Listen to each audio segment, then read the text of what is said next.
اللہ تعالیٰ نے قرآن پاک میں انسان کی عظمت کو بیان کرتے ہوئے فرمایا وَلَقَدْ كَرَّمْنَا بَنِي آدَمَ کہ ہم نے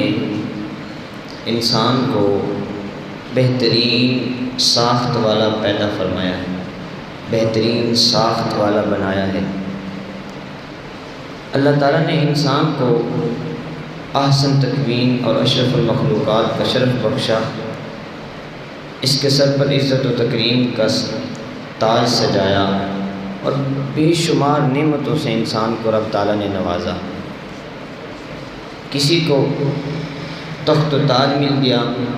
تو کوئی جو ہے وہ مال و عزت کا مالک بن گیا، کسی کو نبوت اور رسالت کا مالک بنا تو کسی کو امامت مل گئی، کسی کو دولت اور عزت ملی تو کسی کو عقل و خرد مل گئی، یعنی کسی نہ کسی کو کوئی نہ کوئی چیز وہ عطا کی گئی، کیونکہ اللہ کی نعمتیں بے شمار ہیں اور اللہ نے پھر انسان پر ان نعمتوں کو اتارا۔ اب دیکھنا یہ ہے کہ یہ ساری کائنات، جتنی بھی کائنات ہے، یہ تمام کی تمام اللہ کی قدرتوں، اللہ کی قدرت کا مظہر ہے، اس کے انوار و تجلیات کی آئینہ دار ہے۔ تو جب اللہ تعالیٰ نے اس کائنات کو پیدا فرمایا، اس کائنات کو اپنی انوار و تجلیات سے مزین کیا، اس کائنات کو اپنا آئینہ دار بنایا، اس کائنات کے حسن کو جمع کیا، تو اس حسن کو جمع کرنے کے بعد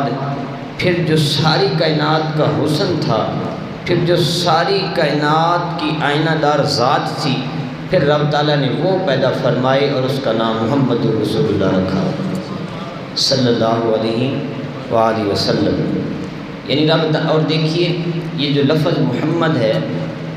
یہ لفظ مفعول کے صیغہ پر اسم مفعول کا صیغہ ہے، اور کہا جاتا ہے الذی یحمد حمدا مرۃ بعد مرۃ، کہ محمد اس ذات کو کہتے ہیں کہ جس کی تعریف بار بار کی جائے، یعنی اس ذات کو کہتے ہیں جس کی تعریف حد سے بڑھ کر کی جائے، بار بار کی جائے۔ اور اللہ تعالیٰ نے، اور دیکھیے جب حضور کا نام آتا ہے تو لوگوں کے دلوں میں سرور حاصل ہوتا ہے، لوگوں کے دل، لوگوں کے سر تعظیم سے جھک جاتے ہیں، لوگوں کے دل وہ انہیں سرور ملتا ہے۔ اور جب حضور کا نام اس میں گرامی آتا ہے تو درودوں کے گجرے جاری ہو جاتے ہیں۔